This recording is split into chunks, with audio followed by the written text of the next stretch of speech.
ದರ್ಶನ್ ಹೇಗಾದರೂ ಮಾಡಿ ಜೈಲಿನಿಂದ ಹೊರಬರಲು ಕೋರ್ಟ್ನಿಂದ ಬೇಲ್ ಪಡೆಯಬೇಕು ಎಂದು ಶತಾಯಗತಾಯ ಪ್ರಯತ್ನ ಪಟ್ಟರೂ ಕೂಡ ಆಗ್ತಾ ಇಲ್ಲ. ಯಾಕೋ ದರ್ಶನ್ ಟೈಮ್ ಸರಿ ಇಲ್ಲ ಅಂತ ಅನಿಸುತ್ತೆ.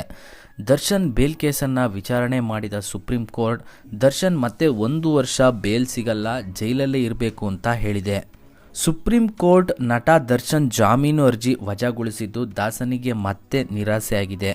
ರೇಣುಕಾಸ್ವಾಮಿ ಪ್ರಕರಣದ ಪ್ರಮುಖ 60 ಸಾಕ್ಷಿಗಳ ವಿಚಾರಣೆಗೆ 1 ವರ್ಷ ಕಾಲಾವಧಿಯನ್ನು ಸುಪ್ರೀಂ ಕೋರ್ಟ್ ನೀಡಿದೆ. ಹೀಗಾಗಿ ದರ್ಶನ್ಗೆ 1 ವರ್ಷಗಳ ಕಾಲ ಮತ್ತೆ ಜೈಲ್ ಫಿಕ್ಸ್ ಆಗಿದೆ.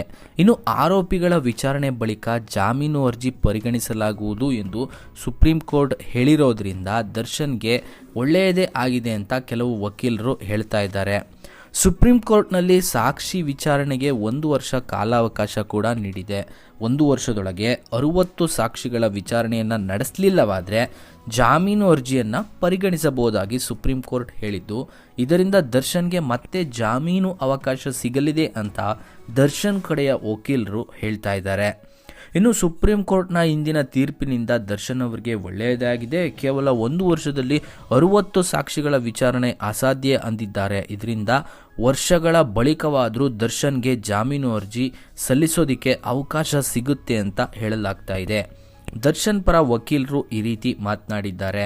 ಇನ್ನು ವಾದ ಮಂಡಿಸಿದ್ದು 8 ರಿಂದ 9 ತಿಂಗಳುಗಳಿಂದ ಸ್ಟೇಷನ್ ಕೋರ್ಟ್ನಲ್ಲಿ ಆಗ್ತಿರೋದ್ರಿಂದ ಲೋಪದೋಷಗಳ ಬಗ್ಗೆ ದರ್ಶನ್ ವಕೀಲರು ಮಾತನಾಡಿದ್ದಾರೆ. ಏನೇ ಆದರೂ ಕೂಡ ದರ್ಶನ್ ಪರ ವಕೀಲರು ಅದೇನೇ ಹೇಳಿದರೂ ಕೂಡ ದರ್ಶನ್ ಅವರಿಗೆ ಈಗ ಮತ್ತೆ 1 ವರ್ಷಗಳ ಕಾಲ ಜೈಲಲ್ಲಿರೋದು ತುಂಬ ಕಷ್ಟ ಆಗುತ್ತೆ. ಜೊತೆಗೆ ಇನ್ ಕೇಸ್ ಏನಾದರೂ 60 ಸಾಕ್ಷಿಗಳ ವಿಚಾರಣೆಯನ್ನು ನಡೆಸಿದ್ರೆ ದರ್ಶನ್ ಮತ್ತೆ ಬೇಲ್ಗೆ ಅರ್ಜಿಯನ್ನು ಸಲ್ಲಿಸೋದಕ್ಕೆ ಸಾಧ್ಯ ಆಗೋದಿಲ್ಲ. ಹಾಗಾದರೆ ನಿಮ್ಮ ಪ್ರಕಾರ ಏನನ್ಸುತ್ತೆ? ದರ್ಶನ್ಗೆ ಬೇಲ್ ಸಿಗುತ್ತಾ ಅಥವಾ ಇಲ್ವಾ? ತಪ್ಪದೆ ನಿಮ್ಮ ಅನಿಸಿಕೆಗಳನ್ನು ಕಮೆಂಟ್ ಬಾಕ್ಸ್ನಲ್ಲಿ ತಿಳಿಸಿ. Thank you.